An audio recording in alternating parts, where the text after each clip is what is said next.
exhausting everything. My first company was Innovative Muscle, was my baby, my passion.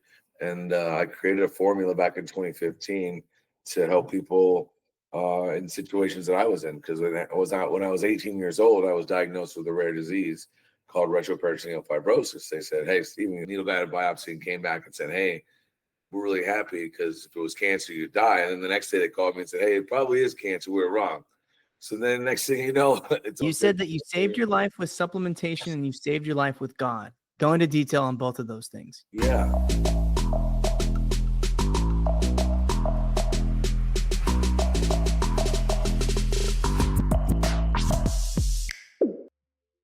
Hi, I'm Steve Kerson with Good Money Whiskey and Arjon Champagne, National Sales Director. And what are those companies?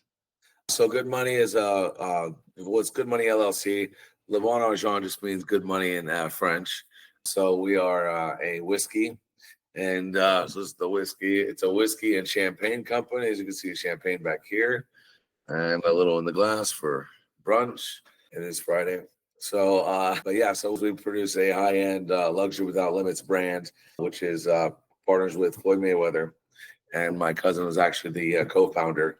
So I came on board to help us get out there and in front of everybody. Awesome. I'm sure that's an incredible place to work, and I bet working with Floyd is a lot of fun. And I've got lots of questions in that regard. But I'd like to know, what is your secret to a good life? My secret to a good life is living good. It sounds kind of maybe cheesy, but I mean, living good. I would say that my life has almost been taken away from me so many times that I'm just blessed to be here. You know, we count our blessings.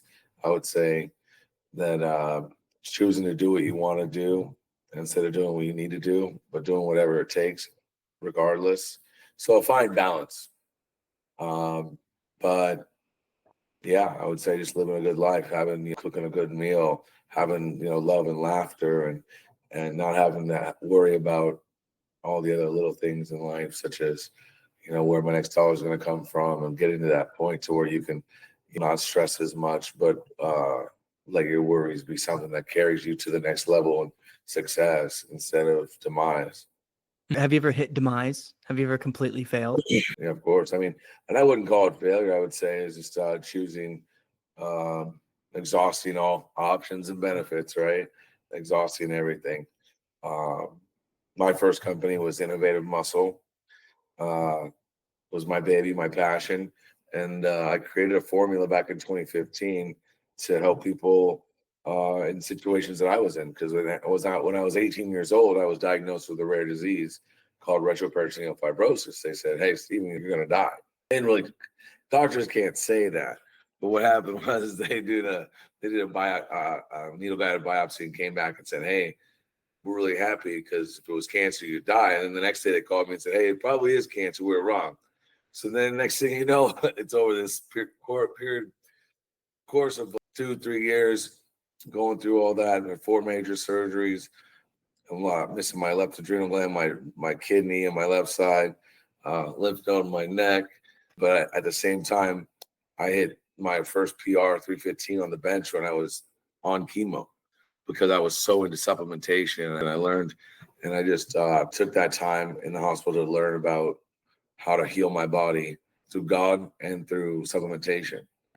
So that's what kind of helped me have a good life. And ever since, I mean, when you go through things like that, Eric, it's like, man, things just aren't as serious anymore. And so it kind of compares the good times to the bad, right? Smiles and cries at the end of the year.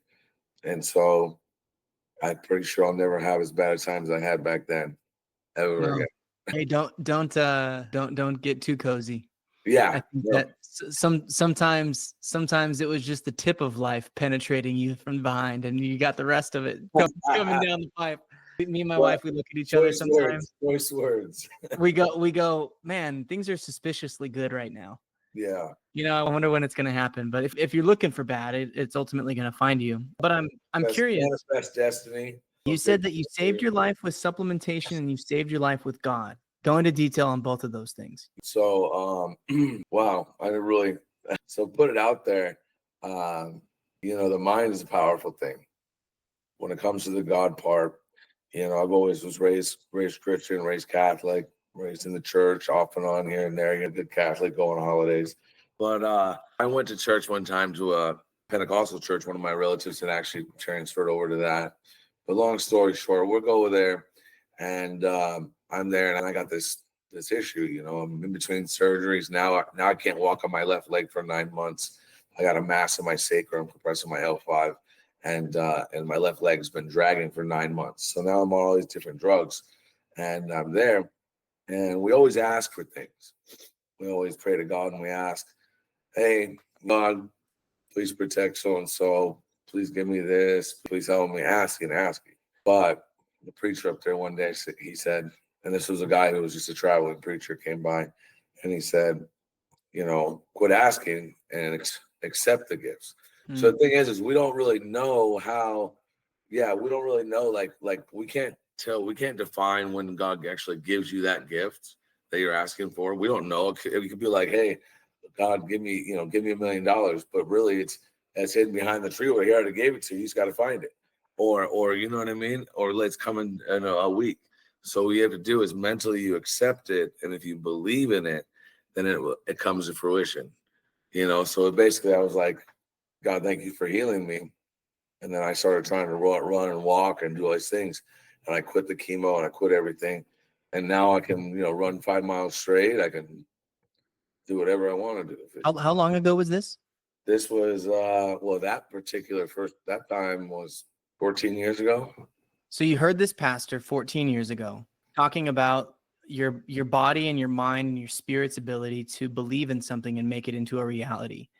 And that day, sitting in that pew at that church, you said, screw chemo, screw all this medication. I thank God for being healed. You were like living in a future. I accepted His healing in any way, shape, or form. And I was like, I know He healed me.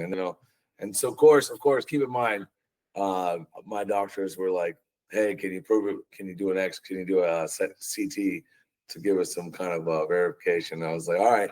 They said they came back and said substantially smaller. So that's all I went off of. Good ever since. I'm like, hey. So the cancer got smaller, but it didn't completely go away.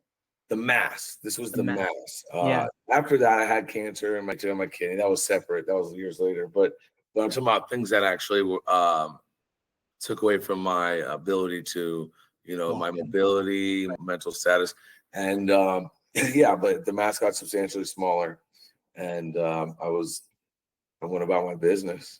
I mean, did you have a moment when they did the CT scan when you like walked outside and fell to your knees in gratitude, and like, did you have kind of this spiritual awakening moment at that time, or was it just? No, it wasn't a CAT scan at all. I already knew beforehand. It didn't matter what the CAT scan said. I knew that physically, I knew my body.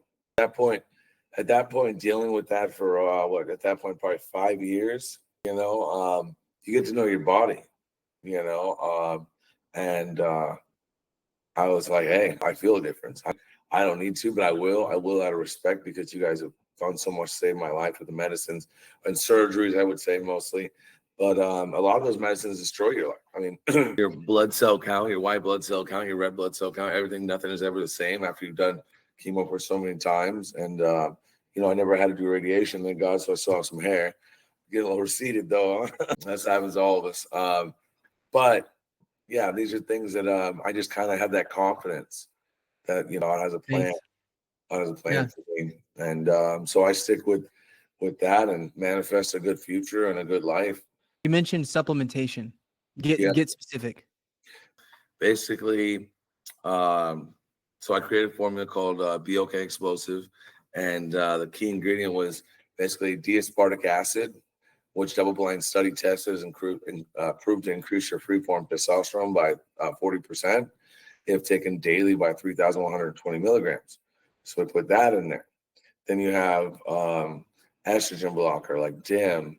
These are all going to be things that are going to help you like with your levels, raise your testosterone, lower your estrogen, and then increase your blood flow. So like arginine is a basic, it's a amino acids in your blood, but norvaline and citrulline are going to help expand those in a larger amount to give you more arginine in your blood. So vasodilator. So basically I was learning how to push things through the bloodstream. When I was on the chemo, because I started on the pills, I'd want to take something that's going to push it through my bloodstream faster because it made you feel like you're on fire for days. And so these are all things that I researched and felt that made a big difference. And I couldn't really do the creatine. I couldn't do, because of all the hard parts on the body, what it does for your kidneys and that was just too much of a risk. So I didn't put creatine in it, and there was no beta alanine, niacin. So you didn't get the itch tingle side effect because you're already dealing with that from the drugs you're on. So it was a really good, caffeine and caffeine dimalate. So something that gives you energy now versus prolonged energy. These are just things that, like, the Nutritional Guide to Health was my first book that was like the secondary to the Bible for me. It was like, hey, what's wrong? I feel this. This was before AI and ChatGPT could answer everything. Yeah. So do you still take a blend of all those supplements? Have you changed the way that you do it? And during the time that you were optimizing your health, how often were you getting like blood tests and other tests just to track your levels? I still get blood tests every 3 months. Yeah. Just because, and again, you're talking about seeking to a good life. I guess depends on your idea of a good life. Because, for instance, if you just want to party and have a good time, great. But I have a son now in New York, like 8 years ago. So, God bless it. I have to, be more responsible and not just live so freely. With him, so I get my blood test every 3 months to make sure I don't have any onset signs of anything, and that my white blood cells aren't too low, and which they are naturally always going to be low because of the meds that they put me on, the doctors. Not their fault, it's just how the medicine works. But I get my blood tests every 3 months. I do take supplements. I will cycle on and off of things just because it's not good to constantly stay on. Just like when we do steroids, same thing, which I do recommend steroids for some people. I've taken them in cycles. I'm a big fan of like HGH and AOD and NAD plus and those like peptide type of. Yeah. And just a little information. I don't know if you know this, Eric, but the reason why, the one thing I've done, the one thing I have not done is HGH because I can't. Contraindicator for you? Why? So then you should know this. So HGH, and so this is why blood tests are so important. But also, and when I would turn people onto them as I was training them, so I was a personal trainer and own a supplement company, right? Was if you had anything, like for me, I've had cancer, I've had rare disease, which is fibrotic tissue, like multiplying in my body, right? So HGH multiplies every cell in your body at a rapid rate. So if you have negative cells, bro, I've seen people down in San Diego when I lived down there, like the mecca of all this. They're one day, gone the next. I mean, it just replicated all the bad stuff. Bro, within like 3 months, I've seen that. And then the other hard hitting one was old guys in Viagra when they're on trend. That'll fucking kill you. Hey, hashtag finish strong. Yeah, right. Bro, I was like, what happened to so and so? My boy's like, I don't know. Got some Viagra, and boom, I don't know. We've I've sold a lot of functional medicine doctors, and we've sold a lot of Viagra, and we've sold a lot of testosterone, and we've sold a lot of HGH. And the thing that a lot of people do forget to do is go back and get their levels tested so that they can actually see how they've evolved, how it's changed them.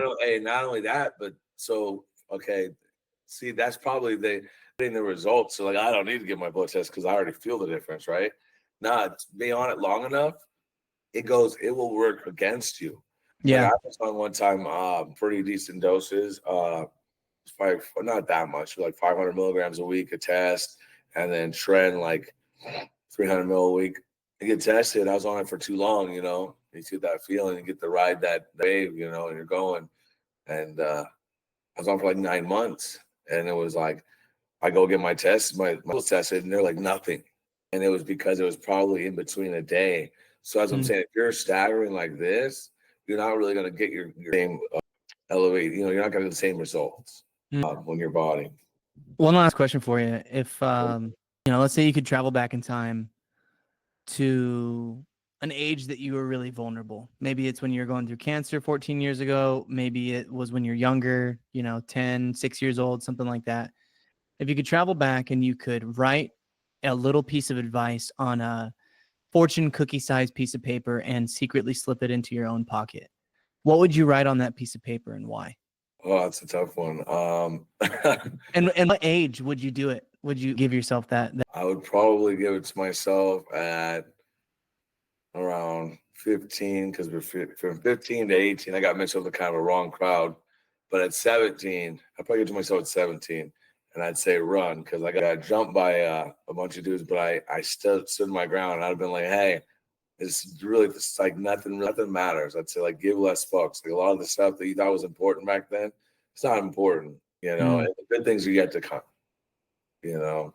So I would say focus on that, give less fucks. Run, focus, and give less fucks. You'd write that on a. Yeah, that sounds like that sounds like a perfect Chinese fortune cookie. Yeah, right. Like, hey, what's yours say? Good, give less fucks. It was a great meal.